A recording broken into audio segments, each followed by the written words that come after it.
A recipe that looks to what's thriving in the garden, the orchard, harvested from local farms, foraged in the wild larder, and prepared and preserved in our household and community kitchens.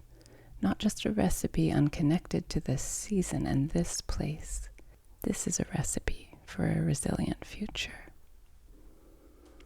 A cookbook that focuses on ingredients found in the pantry stocked by the land we walk in, transformed into preserves with our own hands. This is a cookbook for regenerating community and commons. The farming that yields health deep in our microbial selves, those miniature communities housed within us, fed by communities all around us, deep in the soil that roots us, high on the leaves above us, breathed in on the air, and drunk up. This diet will be life-affirming. There cannot be herbicide or pesticide without killing something essential and beloved within us. Our permeable selves are wholly related to all that lives, and so the way we grow food matters. Practices that respect our lives are practices that respect all life. This is regenerative agriculture.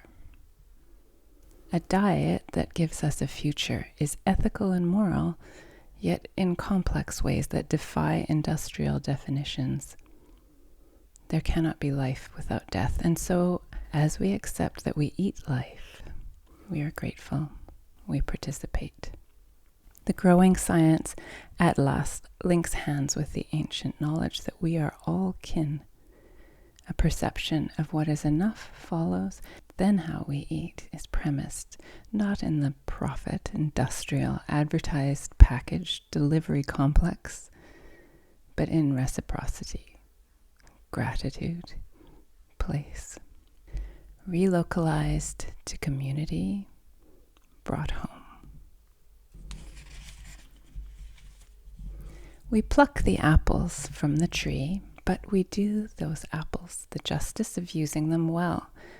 We tend the tree, the soil, the plant and animal communities around it. We cycle nutrients back to its roots, mind the tree's health as our own.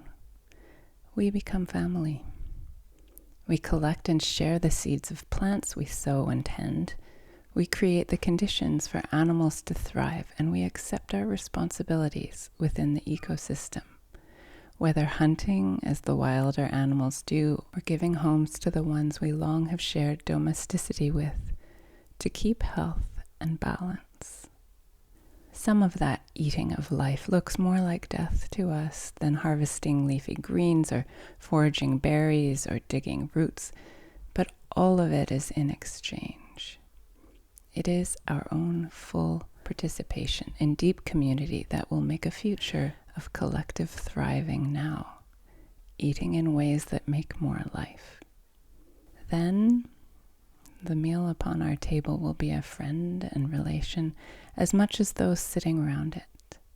What we prepared will have been determined by where we are and how our community tended this place, these soils, and microbes and plants and animals and air and water, in weather that is itself influenced on a grand scale by our collective actions. So too, this ecosystem, this living system, this larger life we live within, the flavors of the profoundly local and intensely seasonal and community produced are the taste of a future that supports all life. I'm Elisa Rathje at Apple Turnover, and this is the Journal of Small Work. Thank you to the Apple Turnover community for your support. If this work supports you, join us at patreon.com/appleturnover and look out for our monthly farm tours coming up on the second Saturday, where you can join me for a Q&A. Thanks for listening. Thanks for sharing.